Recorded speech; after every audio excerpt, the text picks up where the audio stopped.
जय हिंद साथियों, मैं आपका दोस्त रहमान अपने इस YouTube channel Rahman IQ challenge में एक बार फिर से तहे दिल से स्वागत करता हूं। तो आप सभी लोग कैसे हैं? मुझे पूरी उम्मीद है कि आप सभी लोग बेहतर होंगे। आप लोगों ने हमारा पिछला वीडियो जरूर देखा होगा, तंत्रिका तंत्र के विषय में हमने जानकारी दी थी। तो साथियों, ये हम लोगों का एक छोटा सा अभियान हमने शुरू किया है, जो कि आने वाले एग्ज़ाम के लिए जो यूपी बोर्ड के बच्चे हैं उनको हेल्प करवाने के लिए ये हमने शुरू किया हुआ है, ताकि हम लोग छोटे छोटे टॉपिक्स लेकर के आएँ और बच्चों को काफ़ी हेल्प हो उनके एग्ज़ाम के लिए।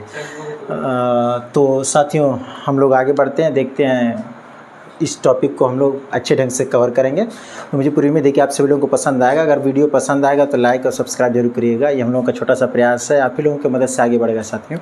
तो चलिए हम लोग ज़्यादा देर न करते हुए इस टॉपिक पे आते हैं। तो हम लोगों का ये टॉपिक है मानव नेत्र। जैसा कि आप सभी लोगों को पता होगा कि मानव नेत्र जो होता है उसके द्वारा हमारी सूचनाएँ कहाँ तक जाती हैं? ब्रेन के अंदर जाती हैं। हम किसी भी चीज़ को देखते हैं तो ये एक संवेदी अंग है। तो हम किसी चीज़ को देखते हैं तो हमारे अंदर क्या होता है, हमारे ब्रेन तक वो चीज़ें जाती हैं। तो चलिए हम लोग देखते हैं, ज़्यादा देर न करते हुए। तो हम लोग मानव नेत्र को दो भागों में बांट करके पढ़ेंगे, पहला बाहरी भाग और एक आंतरिक भाग। तो हम लोग ये क्या करते हैं, पहला एक्सटर्नल भाग देख लेते हैं कि किस प्रकार से आँखों के हमारे बाहरी हिस्से में कौन कौन स्थित होता है और किस किस प्रकार से कार्य होते हैं। तो हम लोग इसमें पूरा कवर करते चलेंगे कि आँखों का कलर क्यों ऐसा होता है। आँखें किसी की भूरी होती हैं, किसी का ब्लैक होता है, किसी का ब्राउन होता है। तो हमारे आँखों के अंदर किस प्रकार के लेंस होते हैं, जो कि एग्ज़ाम में काफ़ी पूछे जाते हैं। हमारे आँखों में किस प्रकार सूचनाएं जाती हैं और ब्रेन तक किस प्रकार से सूचनाएं पहुंचती हैं, ये हम लोग इसमें पूरी संपूर्ण जानकारी लेंगे। और हम लोग इसके बाद जो नया टॉपिक लेकर के आएंगे उसमें हम लोग देखेंगे कि इसके द्वारा कौन कौन से दोष होते हैं, विकार होते हैं, फिर उनके निवारण के लिए भी, ताकि आप सभी लोगों को एग्ज़ाम में हेल्पफुल हो। तो चलिए देखते हैं हम लोग जो पढ़ना है उसको। तो देखिए साथियों, ये हमारा नेत्र का क्या है, बाहरी भाग है। यानी कि जो हमें दिखाई देता है उसको हम बाहरी भाग कहेंगे, जो हमें दिखाई नहीं देता उसको हम आंतरिक भाग कहेंगे।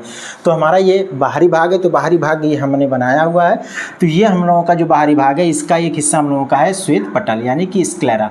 ये हम लोगों का जो वाइट कलर का आँखों में दिखता है, आप सभी देख सकते हैं, बिल्कुल यहाँ वाइट कलर का पूरा है, ये हमारा क्या है, श्वेत पटल कहलाता है। इसको हम क्या कहेंगे, स्क्लेरा कहेंगे।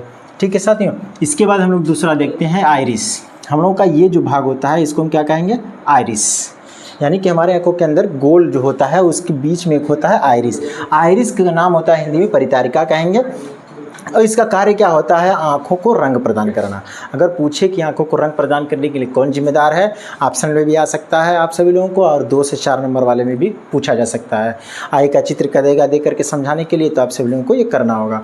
तो इसके बारे में देखते हैं कि आई क्या होता है। इसका काम होता है कलर प्रदान करना। और कौन कौन से कलर प्रदान करना, देखिए ब्लैक, ब्लू और ब्राउन। यानी कि आँखों को कलर कितना होता है, आँख के 3 कलर होंगे, ब्लैक, ब्राउन और ब्लू। 3 ही कलर होंगे साथियों, इसके अलावा कोई कलर नहीं होगा, आप सभी लोग देख सकते हैं। और इसका काम क्या होता है, प्रकाश का नियंत्रण करना। हमारे आंखों के अंदर कितना प्रकाश जाएगा, कितना प्रकाश नहीं जाएगा, ये कौन डिसाइड करेगा, हमारी आइरिस नियंत्रण करेगी कि प्रकाश को कितना हमारे शरीर आँख को चाहिए और कितना हमारे आँख को नहीं चाहिए। इसका नियंत्रण किसके पास है, आइरिस के पास है। जब प्रकाश ज़्यादा होता है तो हमारी आँखें क्या होती हैं, सिकुड़ जाती हैं। जब प्रकाश ज़्यादा होता है तो हमारी आँखें इसे सिकुड़ जाती हैं। और यदि प्रकाश क्या हो, कम हो, तो हम आँखों को क्या करते हैं, इसे फैला करके देखते हैं, बिल्कुल जैसा हमें कोई दिखता ही नहीं है। आप सभी लोगों ने काफ़ी पुरानी मूवियों में, जो कि जहाज़ों के लुटेरे होते हैं, उनकी मूवियों में देखे होंगे कि एक आँख पे वो लोग क्या करते हैं कि अपने पट्टी लगा के रखते हैं। सब सोचते हैं कि वो अंधे हैं, ऐसा बिल्कुल नहीं है कि वो अंधे होते हैं। वो इसलिए होता है क्योंकि समुद्री लुटेरे जो होते हैं अचानक से जहाज़ में चले जाते हैं, तो उनको बाहर से अंदर जाने में आँख क्या होता है, एडजस्ट करता है। यानी कि जब हम कहाँ जाते हैं, प्रकाश जो होता है ज़्यादा होता है तो हमारी आँखें सिकुड़ जाती हैं, और जब कम होता है तो फैल जाती है। यानी कि ये संकुचित बहुत जल्दी होती है लेकिन फैलने में देर लगाती हैं ये। इसीलिए वो लोग क्या करते हैं, एक आँख पे ऐसे बना लेंगे, और जब अंधेरे में जाएंगे तो एक आँख से हटा करके दूसरी आँख पे लगा लेंगे, तो आसानी से उनको दिखेगी वो चीज़ें। ठीक है साथियों। कम प्रकाश में क्या हो जाएगा, फैलेगा। हम लोग इसे फैला के देखते हैं, जब कम प्रकाश हो, ज़्यादा हो तो सिकुड़ जाती है हमारी आँखें। आप लोगों ने अंग्रेजों को देखा होगा।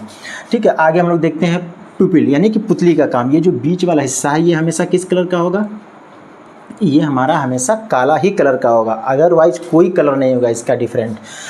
इसका काम क्या होता है? प्रकाश को लेंस तक पहुंचाना। इसका काम था प्रकाश को नियंत्रित करना, तो इसी के अंदर होता है ये, तो इसका काम होता है प्रकाश को लेंस तक पहुंचाना, यानी कि जो हमारे आंखों का लेंस है अंदर, उसको वहाँ उसको पहुंचाने का काम किसका है? उसको पहुंचाने का काम किसका है? हमारे पिपिल का। पिपिल का काम होता है कि लेंस तक आंखों को कितना प्रकाश देना है उसको पहुँचाने का काम होता है। काफ़ी कम डिफरेंट है, आप सभी लोग अच्छे ढंग से याद रखिएगा, कॉन्सेप्ट क्लियर रहेगा तो आप लोग कर लेंगे। तीसरा काम है प्रकाश ज़्यादा। सेम टू सेम वही प्रोसेस है, प्रकाश ज़्यादा होगा तो सिकुड़ेगा आइरिस, पिपिल यानी कि फैलेगा, दोनों प्रोसेस वही है। इसके बाद हम लोग देखते हैं कार्निया। कार्निया जो आँख का ऊपरी हिस्सा होता है, जिससे हमारा ये आँख हुआ, ये हमारा आँख हुआ, तो ये ऊपरी वाला जो हिस्सा होता है इसको हम कहेंगे कार्निया। कार्निया जो कि क्या होता है? नेत्र में दान, यानी कि जब कोई व्यक्ति डेथ कर जाता है तो आँखों का जो दान होता है, डोनेट होता है, तो पूरी आँखें डोनेट नहीं की जाती हैं। ये कौन करता है? कार्निया ही निकाला जाता है हमारे आँख का, जो क्या करता है, इसको हम स्वच्छ मंडल भी कहेंगे। इसका काम होता है प्रकाश को आँखों में प्रवेश देना। प्रकाश जब पहली बार आएगा तो ये सामने जो होता है ये टेम्पल ग्लास की तरह होता है, जिस प्रकार से हम सुरक्षा प्रदान करने के लिए बाहर मोबाइल वगैरह में लगाते हैं या लैपटॉप वगैरह में, तो बाहरी रूप से जो ऊपर वाला हिस्सा होता है उसको हम कार्निया कहेंगे। तो प्रकाश सबसे पहले कहाँ जाएगा? कार्निया में जाएगा। और हमारा रंग प्रदान कौन करेगा? नियंत्रण कौन करेगा? तो परिचारिका करेगा, यानी आइरिस। और लेंस तक पहुँचाने का काम किसका है? प्रकाश का। कितना जाएगा नहीं जाएगा डिसाइड कौन करेगा? पिपिल करेगा। तो साथियों इतना ही, आप सभी लोग स्क्रीनशॉट ले लीजिए।